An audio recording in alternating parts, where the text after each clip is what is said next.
Assalamualaikum warahmatullahi wabarakatuh. Perkenalkan, nama saya Junaidi Praditya. Oke, pada pertemuan kali ini di sini kami akan membahas materi kami mengenai pengenalan rekayasa perangkat lunak. Di sini merupakan daftar nama kelompok kami sekaligus pemapar materi. Untuk mengefisienkan waktu, kita ke slide selanjutnya. Nah, adapun poin-poin yang dibahas mengenai materi kami di sini, pertama bagian A, sejarah singkat rekayasa perangkat lunak. Kemudian bagian B, pengertian rekayasa perangkat lunak. Kemudian bagian C, ruang lingkup rekayasa perangkat lunak. Kemudian bagian D, RPL disiplin ilmu lainnya. Kemudian bagian E, jenis perangkat lunak. Kemudian bagian F, perangkat lunak secara umum. Kemudian bagian G, pentingnya rekayasa perangkat lunak. Oke, kita ke slide selanjutnya. Sejarah singkat rekayasa perangkat lunak. Nah, pada tahun 1945 sampai dengan 1965 dikatakan sebagai awalan. Nah, istilah software engineering digunakan pertama kali pada akhiran 1950-an dan awalan 1960-an. Saat itu masih terdapat debat tajam mengenai aspek engineering dari pengembangan perangkat lunak. Nah, makanya pada tahun 1945 sampai 1965 dikatakan sebagai awalan.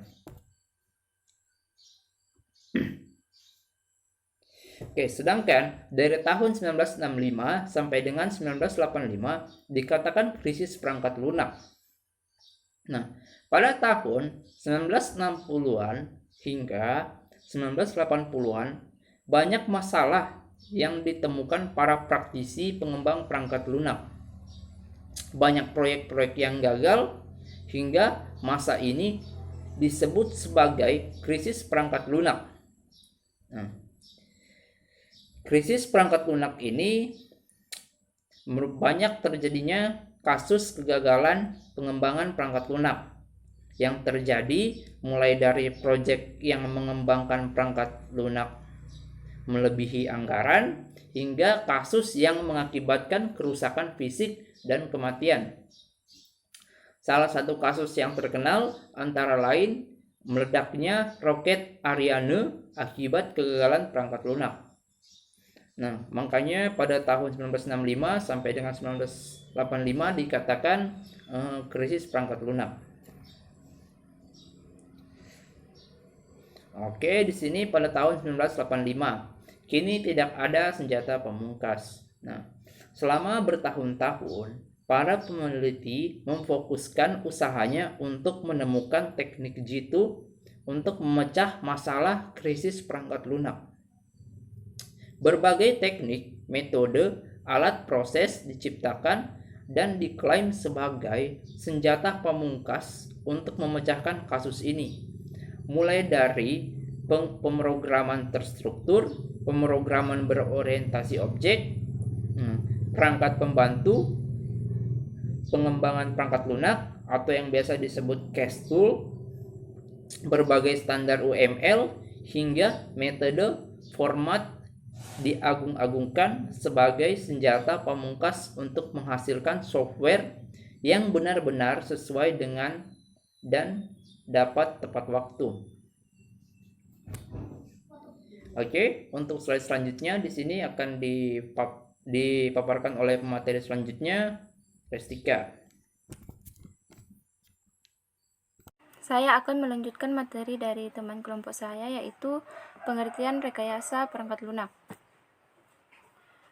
Menurut Wikipedia, rekayasa perangkat lunak adalah satu bidang profesi yang mendalami cara-cara pengembangan perangkat lunak, termasuk pembuatan, pemeliharaan, manajemen organisasi pengembangan perangkat lunak, dan manajemen kualitas. Kemudian, menurut IEEE Computer Society, rekayasa perangkat lunak sebagai penerapan suatu pendekatan yang sistematis, disiplin, dan terkuantifikasi atas pengembangan, penggunaan, dan pemeliharaan perangkat lunak, serta studi atas pendekatan-pendekatan ini, yaitu penerapan pendekatan engineering atas perangkat lunak. Jadi, rekayasa perangkat lunak adalah proses membuat perangkat lunak dengan menggunakan kaidah-kaidah atau prinsip-prinsip rekayasa sehingga dihasilkan perangkat lunak yang berkualitas.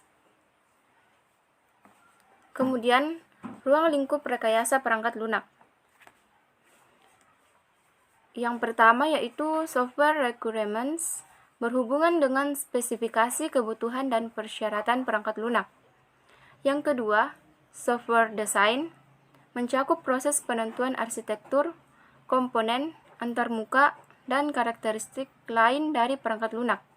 Kemudian yang ketiga, software construction, berhubungan dengan detail pengembangan perangkat lunak, termasuk algoritma, pengkodean, pengujian, dan pencairan kesalahan.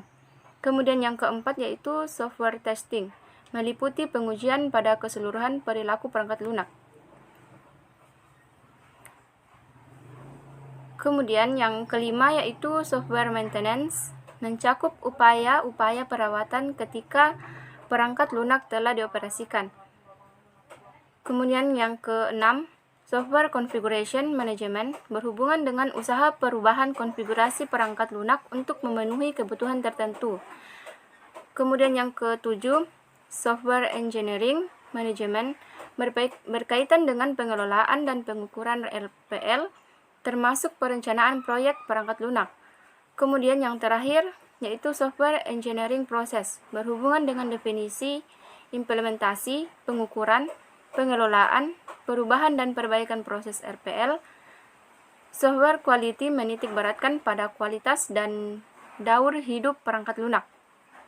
Untuk materi selanjutnya akan dilanjutkan oleh teman kelompok saya, Satria. Perkenalkan, nama saya Satria Mangeja Pasae. Saya akan melanjutkan materi yang dijelaskan oleh teman saya, Resita.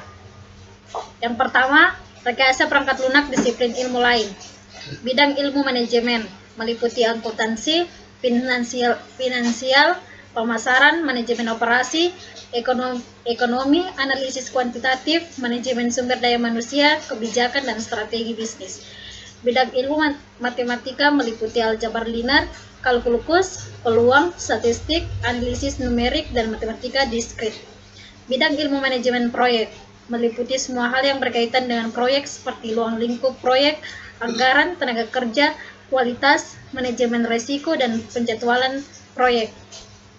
Bidang ilmu manajemen kualitas meliputi pengembangan sistem kualitas, manajemen resiko dan kendala, perbaikan kualitas, dan metode-metode kuantitatif.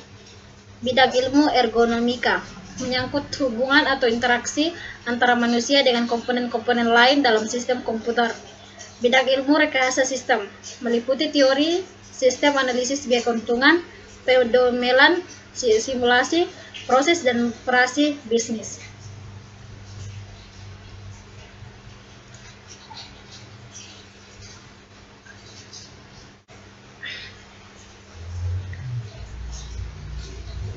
Yang kedua, jenis perangkat lunak. Sistem operasi adalah perangkat lunak sistem yang bertugas untuk melakukan kontrol dan manajemen perangkat keras serta operasi-operasi dasar sistem, termasuk menjalankan software, aplikasi seperti perangkat-perangkat pengolahan kata dan browser web. Sistem operasi merupakan sistem operasi pada lapisan pertanyaan ditempatkan pada komputer dinyalakan. Sedangkan software lainnya dijalankan setelah sistem operasi berjalan. Perangkat lunak bahasa, program yang digunakan untuk menerjemahkan instruksi-instruksi yang ditulis dalam bahasa mesin agar dapat diterima dan dimengerti oleh komputer. Program aplikasi merupakan suatu program paket yang telah dirancang dan dibuat khusus untuk kebutuhan tertentu.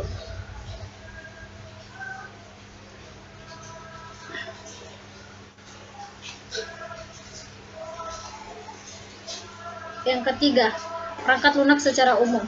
Perangkat lunak secara umum terbagi menjadi dua, perangkat lunak sistem dan perangkat lunak aplikasi. Perangkat lunak sistem adalah suatu perangkat lunak komputer yang mengatur dan mengontrol perangkat keras sehingga perangkat lunak aplikasi dapat melakukan tugasnya. Perangkat lunak aplikasi adalah suatu perangkat lunak komputer yang memanfaatkan kemampuan komputer langsung untuk melakukan suatu tugas yang diinginkan pengguna. Sekian dari saya, materi selanjutnya akan dijelaskan oleh teman saya, Sintami Rusyanti Putri. Baiklah, di sini saya akan melanjutkan membawakan materi yang sebelumnya telah dibawakan oleh teman saya. Langsung saja kita ke materinya. Nah, adapun perangkat lunak sistem dapat dibagi lagi menjadi 3 macam, yaitu ada bahasa pemrograman, sistem operasi, dan utility. Nah, apa itu bahasa pemrograman? Jadi, bahasa pemrograman merupakan sebuah perangkat lunak yang bertugas mengkonversikan arsitektur dan algoritma yang dirancang manusia ke dalam format yang dapat dijalankan oleh komputer. Contoh dari bahasa pemrograman yaitu ada Basic, C++, Pascal, dan ada Fortran. Kemudian sistem operasi. Nah, pada saat komputer pertama kali kita nyalakan atau kita hidupkan, maka sistem operasilah yang pertama kali dijalankan. Sistem operasi ini yang mengatur seluruh proses, menerjemahkan masukan, mengatur proses internal, lalu memanajemen penggunaan memori, dan memberikan keluaran ke peralatan yang bersesuaian. Contoh dari sistem operasi itu sendiri antara lain ada DOS, Unix, Windows 95, kemudian ada IMB OS 2, kemudian ada Apple System. Kemudian utility. Nah, sistem operasi merupakan perangkat lunak sistem dengan fungsi tertentu. Misalnya pemeriksaan perangkat keras atau hardware troubleshooting, memeriksa disket yang rusak, bukan rusak fisik, kemudian mengatur ulang isi hard disk. Contoh dari utility adalah Norton Utility. Baiklah, selanjutnya kita beralih ke materi berikutnya, yaitu pentingnya rekayasa perangkat lunak. Nah, di era saat ini, berbagai instansi pemerintah ataupun swasta baik dalam maupun luar negeri menggunakan perangkat lunak atau software sebagai kebutuhan esensialnya. Nah, adapun pentingnya rekayasa perangkat lunak dan perangkat lunak yaitu yang pertama, semua negara maju ekonominya bergantung pada perangkat lunak. Kemudian yang kedua, rekayasa perangkat lunak berkaitan dengan teori, metode, dan alat untuk pembangunan perangkat lunak secara profesional. Kemudian yang ketiga, makin banyak sistem yang dikendalikan oleh perangkat lunak. Lalu rekayasa perangkat lunak berkaitan dengan biaya efektif pembuatan perangkat lunak. Lalu harga perangkat lunak sering lebih mendominasi harga sistem komputer. Harga perangkat lunak pada PC sering lebih mahal daripada harga perangkat kerasnya.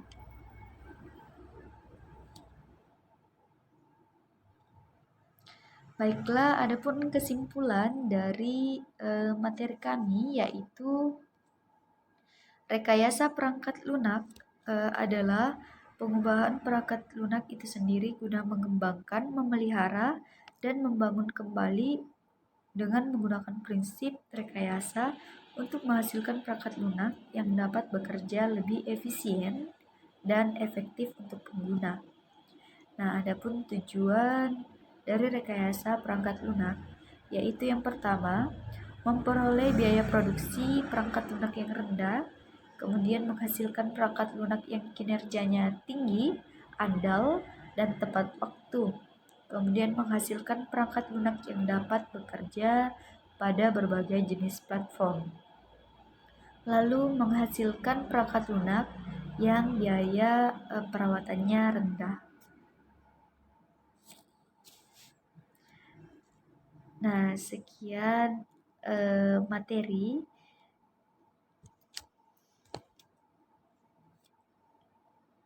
Nah, sekian video presentasi dari kelompok kami.